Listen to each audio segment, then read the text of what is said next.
বাংলাদেশের বুক চিরে ভারতের ট্রানজিট রেল লাইন দেশ বিক্রির চূড়ান্ত চুক্তি, পিনাকি ভট্টাচার্যের বিশেষ প্রতিবেদন। এবং সর্বশেষ জানাবো, বাংলাদেশের তিন দিকে এখন ভারত, শুধু একদিকে পার্বত্য চট্টগ্রাম এবং বঙ্গোপসাগর ভারতের এখন টার্গেট। ওই একদিকের নিয়ন্ত্রণ নিয়ে বাংলাদেশকে চেপে ধরা। এতক্ষণ শুনছেন সংবাদ শিরোনাম, এখন থাকছে বিস্তারিত।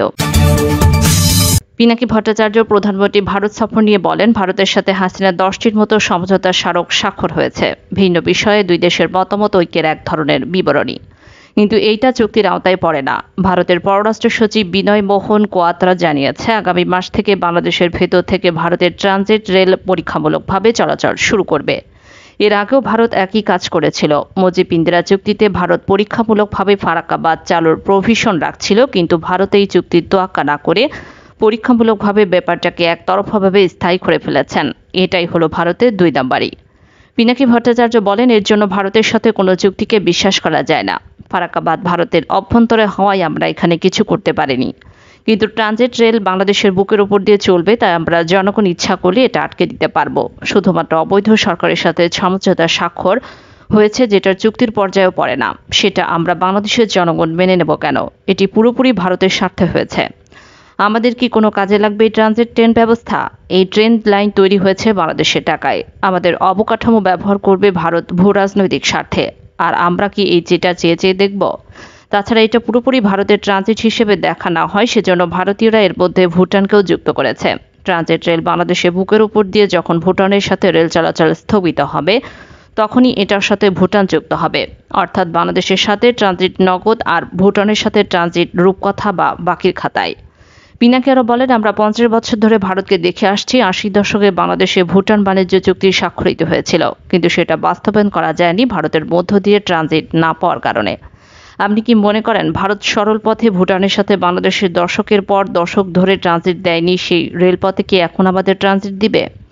আসলে ভুটানের সাথে রেল সংযোগ ব্যাপারটা হলো একটি ভারতীয় ধাপ্পাবাজ। এতে আরেকবার প্রমাণ হলো যে ভারত শুধু ন্যায় বিনিময়ে কিছু দেয় না, এটি তাদের নীতি। শুধু কি বাংলাদেশের বুক চিরে ট্রেন যাবে? না, এরপরে ট্রেনের নিরাপত্তার জন্য ভারতীয় পুলিশ, আর্ম ফোর্স, এমনকি সেনাবাহিনীও আসবে। পিনাকি ভট্টাচার্য বলেন, আমরা কোনো অবস্থাতেই বাংলাদেশের বুক চিরে ভারতের এই ট্রানজিট চালিয়ে যেতে দিতে পারি না। এই ট্রেন আটকে দেওয়াটা আমাদের জাতীয় কর্তব্য, এবং যথাসময়ে ইন্ডিয়া আউট ক্যাম্পেইনের অংশ হিসেবে এটা আমরা অন্তর্ভুক্ত করব। কোনোভাবেই আমরা এই ট্রেন যেতে দিব না। হাসিনার ভারত সফরকালে যৌথ সংবাদ সম্মেলনে কষাই মোদির দুইটি বক্তব্য নিয়ে আলোচনা করি। প্রথমত, সে বলেছে, তিস্তা নদীর সংরক্ষণ এবং ব্যবস্থাপনার জন্য একটি কারিগরি দল শীঘ্রই বাংলাদেশ সফর করবে। নিজের হাতে নদীকে খুন করে এখন বলছে আমরা এটাকে সুন্দরভাবে দাফন করব। ভারতের যদি সদিচ্ছা থাকতো তাহলে তিস্তা চুক্তি বাস্তবায়ন করে আমাদেরকে বুঝিয়ে দিত, কিন্তু তা দিচ্ছে না। এখন চীন $1 বিলিয়ন তিস্তা প্রকল্প অর্থায়ন করবে, সেটা শুনে ভারতের মাথা খারাপ হয়ে গেছে।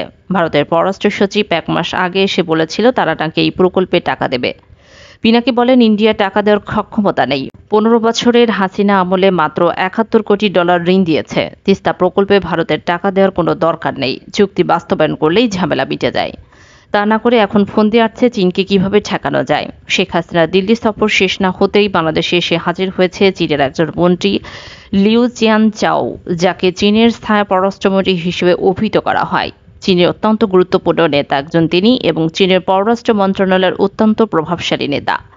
এরকম একটি মুহূর্তে চীনের সরকারের এই অতি উচ্চ পদস্থ কর্মকর্তার আগমন হাসিনার আসন্ন চীন সফরের যে গুরুত্ব সেটাই প্রকাশ করছে।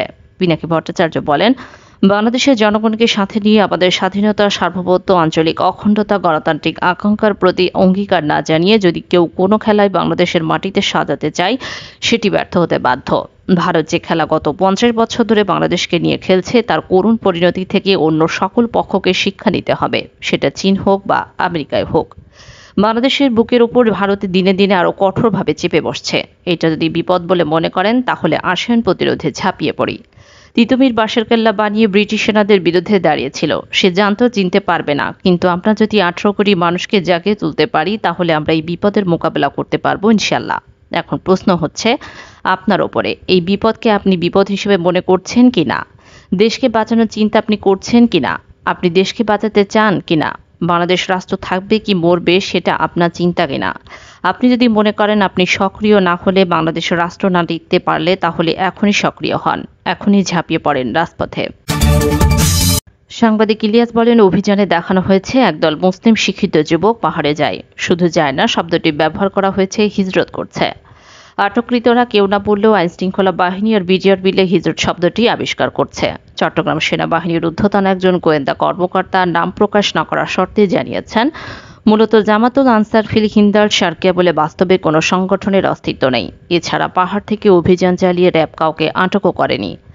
দাড়ি টুপিওয়ালা যাদেরকে দেখানো হয়েছে তারা অনেক আগে থেকে র্যাবের হাতে গ্রেপ্তার ছিল।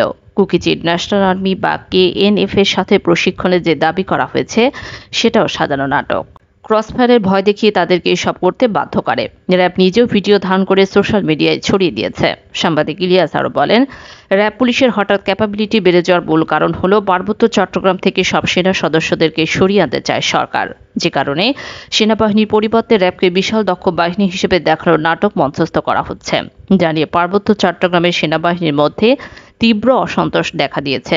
কারণ পাহাড়ে সেনাবাহিনীর সংখ্যা যতই কমানো হচ্ছে ততই ভয়ঙ্কর হয়ে উঠেছে JSS সহ অন্যান্য সন্ত্রাসী বাহিনীগুলো। ফলশ্রুতিতে একের পর এক অতর্কিত হামলায় সেনা সদস্য শহীদ হচ্ছে। প্রশ্ন হলো, কেন কার সাথে শেখ হাসিনা সব সেনাকে প্রত্যাহারের চক্রান্ত করছে? সরকার বলে শান্তি চুক্তি অনুযায়ী সব ক্যাম্প প্রত্যাহার করতে হবে, এটাই তো শর্তে ছিল। কিন্তু 1997 সালে কথিত শান্তি রক্ষায় মোট 72টি ধারা এবং 99টি উপধারার মধ্যে বাংলাদেশ সরকার মাত্র 15টি ছাড়া সবগুলো শর্ত বাস্তবায়ন করেছে। বাকি 15টিও বাস্তবায়নের প্রক্রিয়াধীন রয়েছে। কিন্তু শেখ হাসিনা সরকার তখন সন্ত্রাসীদের প্রধান সন্তলার্মা জনসংহতি সমিতিকে মাত্র 2টি শর্ত দিয়েছিল। তাদেরকে সব অস্ত্র সমর্পণ করতে হবে এবং সন্ত্রাসী কার্যকলাপ ছেড়ে সাধারণ জীবনে ফিরে আসতে হবে, যার একটিও সন্তলার্মা মানেননি।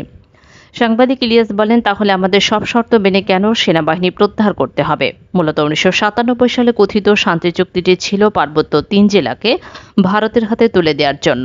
চুক্তির মূল কয়েকটি শর্ত শুনলে আপনি অবাক হয়ে যাবেন। পার্বত্য চট্টগ্রামে চাইলে কোনো বাঙালি গিয়ে বসতি কিংবা ব্যবসা করতে পারবেন না, কিন্তু পার্বত্য অঞ্চলে যে কেউ চাইলে দেশের যে কোনো জায়গায় জমি কিংবা ব্যবসা প্রতিষ্ঠানের মালিক হতে পারবেন। উল্টো উপজাতিদের জন্য সব চাকরিতে থাকবে আলাদা কোটা। কিন্তু কোন যুক্তিতে চুক্তির মাধ্যমে পার্বত্য চট্টগ্রাম থেকে সেনাবাহিনী সরিয়ে নেওয়ার শর্ত মেনে নেওয়া হলো?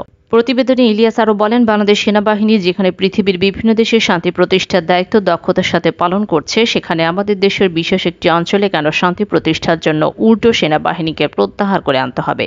এই প্রশ্নের উত্তর খুঁজে পেলেই আপনি সব বুঝে যাবেন। একটু ভেবে দেখুন, শেখ হাসিনা 21 বছর ক্ষমতায় ছিল না, অথচ 21 বছর পর ক্ষমতা নিয়েই 100 দিনের মধ্যে কিভাবে শান্তি চুক্তি করে ফেললেন। শেখ হাসিনা এমনকি জাদু জানেন, যার মাধ্যমে পাহাড়ি সন্ত্রাসীরা সবাই হাসিনার পায়ে লুটিয়ে পড়লেন। সেই প্রশ্নের উত্তর জানতে একটু পিছনে ফিরে যেতে হবে।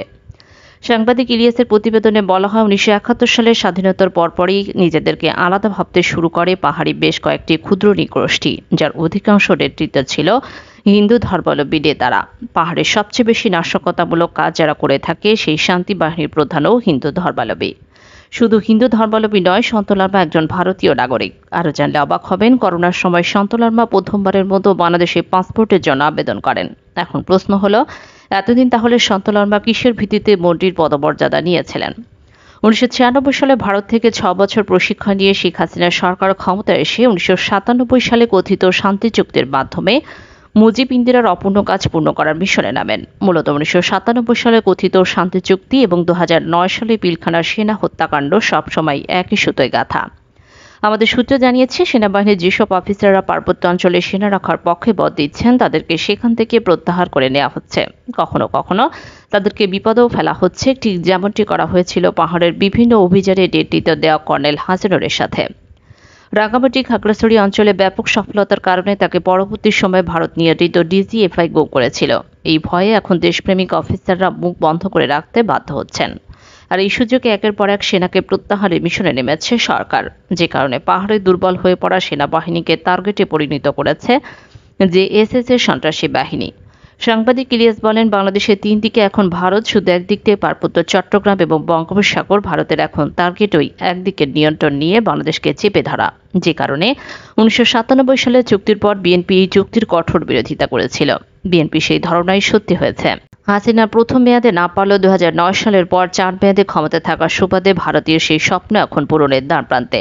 ভারতের ইচ্ছাতেই সরকার র্যাবকে দিয়ে নাটক সাজিয়ে ছোট ছোট গ্রুপকে বড় করে দেখিয়ে তাদেরকে নিশ্চিহ্ন করার কাজ শুরু করেছে।